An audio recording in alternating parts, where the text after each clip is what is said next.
겸손이라는 것은 열등하고 미천한 노예들이 가지는 노예 근성입니다. 독일의 유명한 철학자 니체가 그렇게 주장했습니다. 니체는 도덕의 계보라는 책에서 다른 사람에게 고통을 주는 것은 나쁜 것이고 죄를 짓는 것이라고 양심의 가책을 받는 것은 기독교의 도덕 관념이라고 비판합니다. 로마 제국에서 콘스탄티누스가 기독교를 공인하기 전까지는 세상에 그런 것은 없었다고 주장합니다. 니체는 사람을 선인과 악인으로 나누는 가치관을 노예 도덕이라고 하고요, 우월한 인간과 열등한 인간으로 나누는 가치관을 주인 도덕이라고 합니다. 또 니체는 사람이 누구든지 다 평등하다라고 주장하는 것은 기독교에서 가르치는 노예 도덕이라고 주장합니다. 사람들이 거룩하다고 생각하는 어떤 미덕들은 사실은 열등하고 미천한 노예들이 자기의 천하고 가장 낮은 계급을 합리화시키기 위해서 그냥 미덕이라고 승화시킨 것일 뿐이라고 합니다. 사람들이 미덕이라고 하는 것은 노예들이 자기의 열등하고 미천한 처지를 정당화시키기 위해서 억지로 만들어낸 상상물일 뿐이라는 것입니다. 따라서 니체는 기독교의 겸손에 대해서 몹시 못마땅하게 생각하면서 기독교의 겸손이라는 도덕은 노예 근성이라고 비판을 한 것입니다. 어떤 한편에서 보자면요, 그 말이 맞기는 맞습니다. 겸손이라는 것은 기독교에서 주장하는 가장 귀한 덕목 중에 하나입니다. 겸손은 예수님께서 이 땅에 오셔서 우리에게 친히 보여주신 상징이요 증거입니다. 하나님으로서의 모든 영광을 다 버리시고 낮고 천한 사람이 되어 이 땅에 오셔서 이 죄인들과 더불어 사시다가 노예처럼 십자가에서 수치당하시면서 예수님께서 돌아가셨습니다. 우리를 대신해서 노예처럼 죽어주신 그 예수님의 모습에서 우리는 진정한 겸손을 봅니다. 그래서 노예 근성이다 얘기할 수 있습니다. 그러나 루트가 말하는 노예 근성과 우리가 인정할 수 있는 노예 근성은 뜻이 완전히 다릅니다. 그런 뜻을 빌립보서 2장 6절부터 8절까지에서는 이렇게 가르쳐 줍니다. 그는 근본 하나님의 본때시나 하나님과 동등됨을 취할 것으로 여기지 아니하시고 오히려 자기를 비워 종의 형체를 가지사 사람들과 같이 되셨고 사람의 모양으로 나타나사 자기를 낮추시고 죽기까지 복종하셨으니 곧 십자가에 죽으심이라. 예수님의 겸손에 대해서 분명하게 보여주고 있습니다. 겸손이라는 미덕은 노예가 자기의 못난 처지를 합리화시키기 위해서 만들어낸 그런 흉측한 상상물이 아니라 영광의 하나님이신 예수님께서 이 땅에 오셔서 친히 보여주신 살아있는 모범이라는 것입니다. 그런데 예수님은 너무 높으시죠. 그래서 우리가 본받고 싶어도 너무 높아서 본받을 수가 없죠. 그래서 혹시 예수님을 본받은 어떤 사람이 있으면 그 사람을 먼저 좀 본받고 싶다라는 생각이 들기도 합니다. 어떤 사람을 들 수 있을까요? 그런 사람으로 오늘 우리 본문에서 세례자 요한을 제시하고 있습니다. 원래 세례자 요한은 보통 사람이 아니죠. 세례자 요한은 태어날 것에 대해서 하나님께서 구약에서 약속을 해 주셨습니다. 아브라함 태어날 거 하나님께서 약속해 주셨습니까? 모세 태어날 거 하나님께서 약속해 주셨습니까? 다윗 태어날 거 하나님께서 약속해 주셨습니까? 약속 안 해 주셨습니다. 그런데 세례자 요한은요, 하나님께서 예언의 말씀으로 약속을 주셨습니다.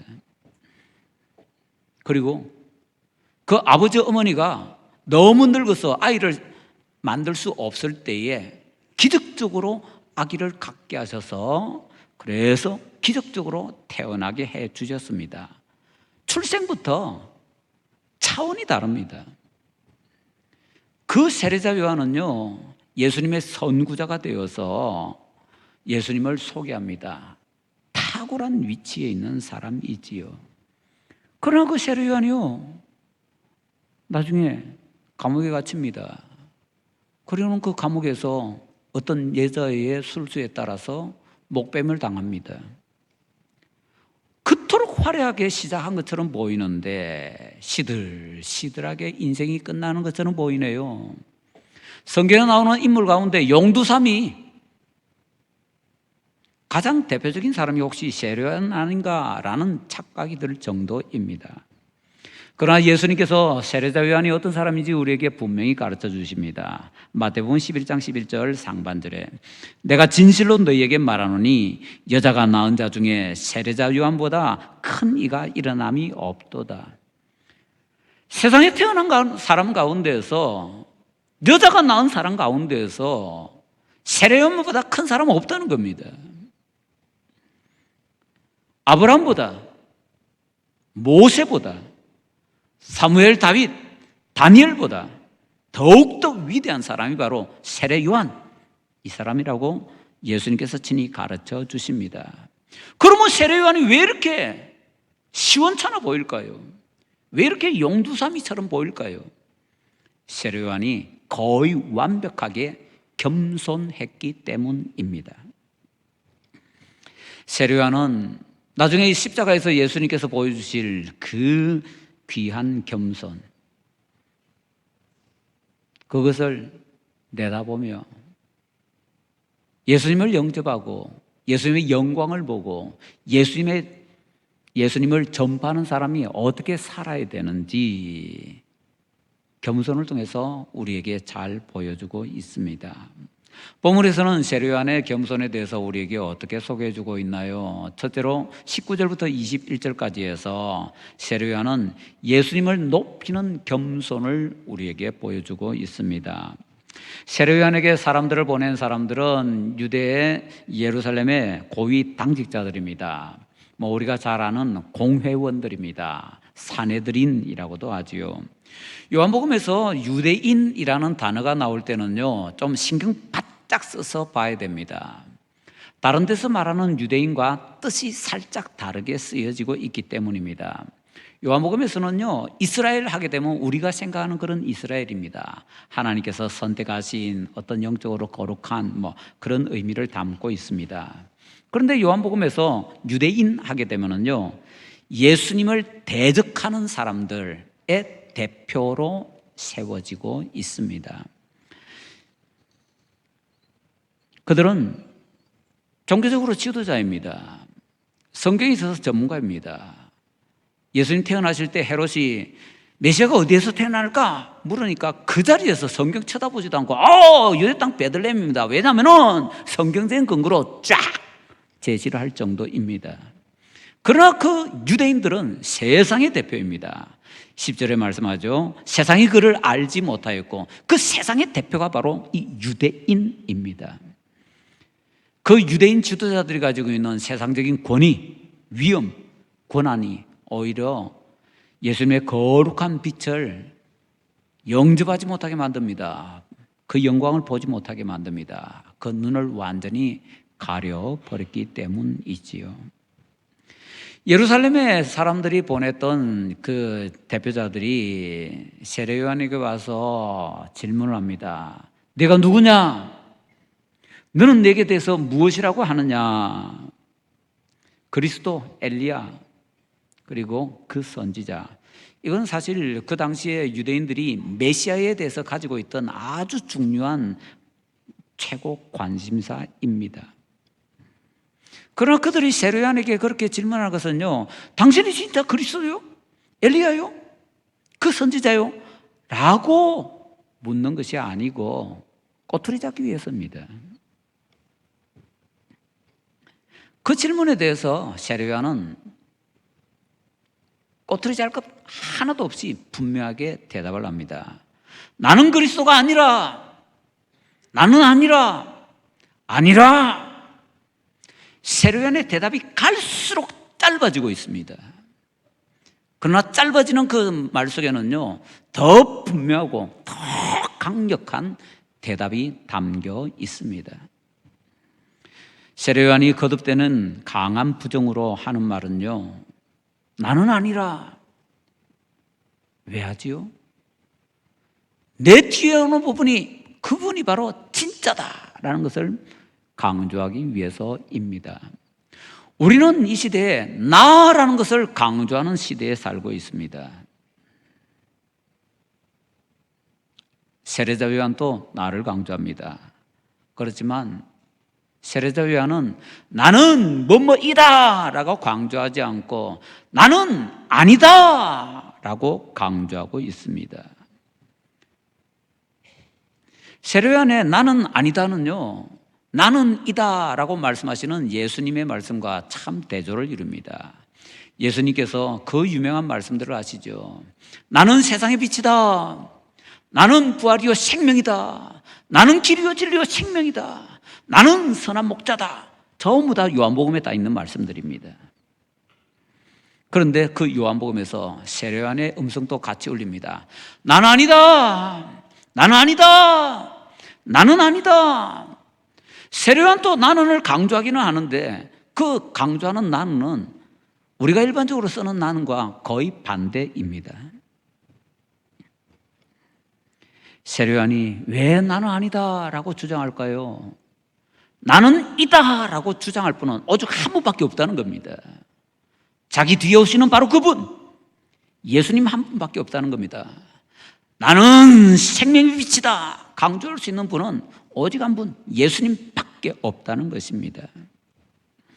예수님을 영접하고 예수님의 영광을 보고 예수님을 전파하는 사람은 이렇게 예수님만을 높이며 겸손하게 살게 됩니다. 둘째로 22절부터 28절까지 해서 세례 요한은 자기를 지워버린 겸손을 보여주고 있습니다. 세례 요한의 염소는 예수님을 높이는 데서 그치지 않습니다. 그는 거기서 더 나가서 자기를 낮추는 대로 나아가고 있습니다. 겸손할 수 있는 방법은 두 가지입니다. 상대방을 높이든지 나를 낮추든지 둘 중 하나입니다. 그런데 상대방 높이는 거 쉽지 않고요, 나를 낮추는 거 더 쉽지 않습니다. 둘 다 한꺼번에 하는 것은 더 쉽지 않습니다. 그런데 세례 요한은 그렇게 하고 있습니다. 세례 요한은 자기를 이렇게 소개합니다. 나는 광야에서 외치는 자의 소리다. 요한복음 1장 1절부터 18절까지에서는 예수님을 말씀, 각주에 보면 로고스라고 되어 있습니다. 로고스라고 소개하고 있습니다. 세상의 가장 중심되는 원리라는 것입니다. 그런데 요한은 자기에 대해서 나는 소리다라고 소개합니다. 소리는요, 한번 내뱉으면 그냥 공중에서 흩어지고 없어져 버립니다. 예수님은 영원히 기록될 뿐이고 우리의 심장에, 우리의 양심에 새겨질 뿐이지만은 자기는 그냥 흔적도 없이 지나가 버려야 되는 그런 소리와 같은 사람이라는 것입니다. 더 볼 필요 없습니다. 자기는 예수님을 가리키는 손가락 하나에 불과하기 때문에 자기 손가락 보지 말고 오직 예수님만 보라는 겁니다. 그래서 예수님의 나는 이다를 더 강조하기 위해서 세례 요한은 나는 아니다를 힘써 강조하고 있는 것입니다. 나는 부자라, 부유하여 부족한 것이 없다. 라오디게아 교회가 그렇게 큰 소리 쳤죠. 현대의 많은 교회가 그런 것 같습니다. 그러한 나는 부자라 라고 하는 교회들이 진짜로 받아야 되는 중요한 말씀이 나는 아니다 인 것 같습니다. 사도 요한이 우리가 세족식이라고 하는 장면을 요한복음에 썼던 이유가 바로 그겁니다. 다른 제자들은 별로 관심이 없어서 적지 않습니다. 그러나 사도 요한은 그 세족식의 장면을 기록해서 우리에게 보여줍니다. 유대 나라는 더운 나라이기 때문에 우리 같은 신발을 신지 않고 샌들을 신습니다. 샌들을 신고 하루 종일 돌아다니다 보면 알지요. 발이 시꺼매집니다. 그 시꺼먼 발로 집에 들어갈 수 없잖아요. 들어가기 전에 반드시 닦아야 됩니다. 근데 유대 나라는요, 그 풍습이 본인이 닦지 않습니다. 그 집에 들어가게 되면 종이 발을 닦아줍니다. 종 중에서도 가장 낮은 종이 그 발을 닦아줍니다. 그런데 발을 닦아줄 종이 없으면요, 같이 모인 사람들 중에서 제일 낮은 사람이 그 발을 닦아줍니다. 예수님과 함께 다락방에 들어갔는데 제자들은 다 얘보다는 내가 높은 사람입니다. 쟤보다는 내가 높은 사람입니다. 다 자기가 높은 사람이기 때문에 가장 낮은 사람이 아무도 없었어. 아무도 발을 닦아주지 않습니다. 심지어는 예수님의 발도 아무도 닦아주지 않았습니다. 그래서 세상 모든 사람들의 종이 되기 위해서 세상에 오셨던 예수님께서 친히 종이 되셔서 허리에 수건을 두르시고 세숫대에 물을 떠와서 그들 앞에 무릎 꿇고 그들의 발을 손수 씻어 주셨던 것입니다. 사도 요한은 그 장면을 기억하면서 부끄럽고 부끄러워하며 예수님의 그 겸손에 대해서 감탄하며 세족시의 장면을 십자가 전날 행하셨다고 우리에게 기록해 주고 있는 것입니다. 자신을 낮추는 세례요한을 예수님께서는 켜서 비추이는 등불이라고 합니다. 캄캄한 밤에 비춰지는 등불은요, 주변을 얼마나 환하게 밝힙니까? 세례요한이 바로 그런 사람이라는 겁니다. 그런데 세례요한은 자기를 어떻게 받아들이냐? 예수님 말씀처럼 자기를 켜서 비추는 등불이라고 받아들입니다. 그런데 세례요한은요, 자기가 캄캄한 밤을 비추는 등불이라고 생각하지 않고 햇빛이 쨍쨍 내릴 때는 환한 낮에 비춘 등불이라고 합니다. 그 등불 켜나 안 켜나 똑같잖아요. 나 같은 자는 없어도 된다는 겁니다. 예수님을 영접하고 예수님의 영광을 보고 예수님을 전파하는 사람은 바로 이렇게 산다라는 것을 세례 요한이 우리에게 보여주고 있습니다. 세례자 요한은 계속해서 자기에게 이렇게 말합니다. 나는 그의 신발끈을 풀기도 감당하지 못하겠노라. 유대 나라에서는 제자들이 자기 스승에게 종이 하는 일을 그대로 다 합니다. 마치 스승의 종인 것처럼 그렇게 삽니다. 그런데 제자들에게도 자존심이 있어서 딱 하나 예외로 둡니다. 그거는 뭔가 하면요, 스승의 신발끈을 푸는 일은 해주지 않습니다. 그건 종이 해야 되는 일입니다. 종 중에서도 가장 낮은 종이 해야 되는 일입니다. 그건 못하겠다는 겁니다. 그런데 세례 요한은 얘기합니다. 나는 예수님의 신발끈 푸는 일도 감당하지 못하겠노라. 예수님의 종 중에서 가장 낮은 종 될 자격도 자기는 없다는 겁니다. 이게 뭡니까? 자기 스스로 자기를 지워버리는 노력이지요. 28절에서 이 사건이 일어난 곳이 바로 요한이 세례를 베풀던 곳 요단강 건너편 베다니라고 우리에게 가르쳐 줍니다. 이건 굉장히 의미심장한 말씀입니다. 거기가 어디입니까? 세례 요한이 가장 인기를 많이 얻었던 곳이 바로 거기입니다. 세례 요한이 인기가 많아서 사람들이 구름대같이 가장 많이 몰렸던 곳이 바로 거기입니다. 세례 요한에게 가장 많은 사람이 몰려와 있는 현장이 바로 거기입니다. 세례 요한이 교만하려고 한다면요, 가장 교만할 수 있는 곳이 바로 거기입니다. 그런데 바로 거기에서 세례 요한은 자기를 낮춥니다. 자기 스스로를 지워버립니다. 세례 요한은 사람들이 자기에 대해서는 잊어버리고 언급도 해주지 않았으면 하고 간절히 원합니다. 그래서 이런 얘기를 하지요. 3장 30절에 그는 흥하여야 하겠고 나는 쇠하여야 하리라. 예수님은 높아지고 나는 낮아져야 하리라. 예수님은 대단해지고 나는 없어져야 하리라. 예수님은 존귀해지고 나는 비천해서 없는 것처럼 되어야 하리라. 옛날에는 주인이 어떤 일을 하기 전에 종들에게 일을 시키죠. 그런데 좀 높은 주인들은요, 종들 얼굴도 안 쳐다봅니다. 우리가 옛날 뭐 사극이나 이런 거 보면요, 임금이 자기 뭐 내시나 뭐 궁녀에게 일 시킬 때 문 열게 하고 얼굴 보고 이렇게 시킵니까? 그냥 바깥에 서 있는데 뭐 해라! 그냥 시킵니다. 그럼 네이 하고는 가서 그대로 하게 됩니다.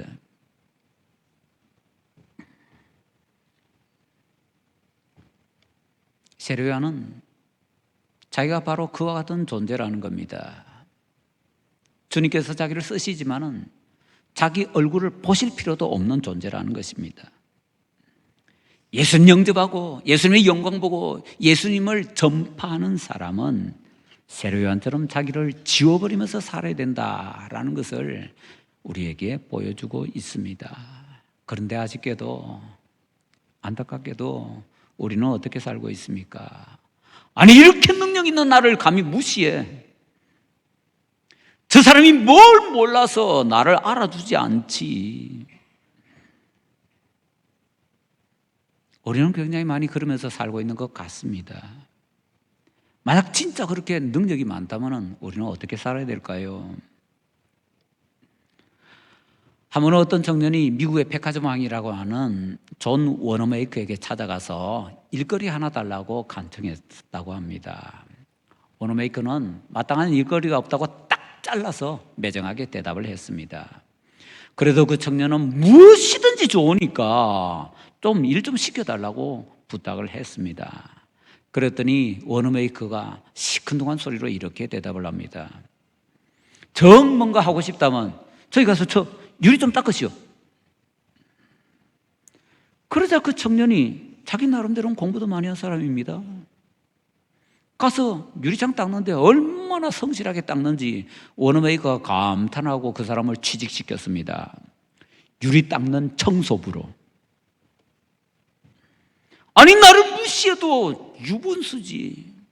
얼마든지 그럴 수 있는데 그 사람은 유리 닦는 청소부로 백화점에서 일을 시작했습니다. 퇴직할 때는 그 백화점의 최고 매니저가 되었다고 합니다. 뭔가 괜찮은 일을 내가 했는데 사람들이 알아주지 않나요? 만약 섭섭한 마음이 있다면 엄청난 위험이 지금 내 앞에 나 잡아먹기 위해서 기다리고 있다라는 것을 절대로 놓치지 말아야 됩니다. 우리 가정에서, 우리 교회에서, 우리 직장에서, 우리 사업처에서 내가 좀 드러나야 되는데 안 드러난다고 불평하는 것 정말 조심해야 됩니다. 오늘날 소위 유명한 능력 많은 사역자들이 주님께서 받으셔야 되는 충성과 섬김과 사랑을 주님의 양떼로부터 가로채는 일이 참 많다라고 어떤 분이 한탄을 하시더군요. 우리 한국교회가 너무 세속화되어서 우리가 너무 커져버려서 우리 그림자에 하나님의 영광이 가려지고 있는 것 같습니다. 그렇기 때문에 낮아질 대로 낮아지고 작아질 대로 작아지는 세례요한을 우리가 다시 한번 보아야 될 것입니다. 내가 능력이 있다 싶은데도 사람들이 내 능력만큼 인정해 주지 않는다라고 생각될 때 섭섭한 마음 가지지 말고 오히려 지금이 내게 축복의 때구나 라고 기억하는 것은 어떨까요? 능력이 있어도 회사에도 승진하지 못하고 본부로 발령받지 못할 때 지금이 내게 축복의 때이구나. 능력이 있어도 교회에서 뭐 중직 투표하는데 나는 그 근처에도 가지 못하고 그럴 때 내게 축복의 때이구나. 내게 충분한 능력이 있는데도 뱀망이 북소리처럼 밖으로만 돌리고 또 돌리는 것처럼 보일 때에 빛도 없이 이름도 없이 주님을 섬길 수 있도록 내게 주시는 축복의 때이구나 라고 한번 생각을 바꿔보는 것은 어떨까요? 세례자 요한은 성경에서 수수께끼 같은 인물입니다. 보통 사람들은 상상할 수 없는 엄청나게 영광스러운 모습으로 세상에 왔는데 가장 초라한 모습으로 세상에서 지워져 버립니다. 그러나 예수님께서 그를 인정해 주십니다. 이거 하나면 되지 않을까요? 세례요한이 그렇게 순종, 용기를 통해서 충성된 증인이 될 수 있었던 것은 그가 진짜로 예수님을 영접하고 예수님의 영광을 보고 예수님을 전파하고 있기 때문에, 절대적인 겸손으로 그 일을 행하고 있기 때문에 가능하지 않았을까요? 나는 아니라, 나는 아니라, 나는 아니라 세례요한이 얘기를 할 때 뭐야 이거, 다들 수수께끼처럼 생각했고 초라한 형장의 이슬로 사라져버릴 때 뭐야 이거, 믿는 사람들조차도 초라한 그 모습에 그렇게 생각들을 했습니다. 그러나 주님께서 친히 몇 번씩이고 세례요한을 인정해 주셨다라는 것을 꼭 기억하도록 하십시다. 미국의 유명한 사상가요, 지도자였던 벤자민 프랭클린이 한 번은 이웃집에 놀러 갔다고 합니다.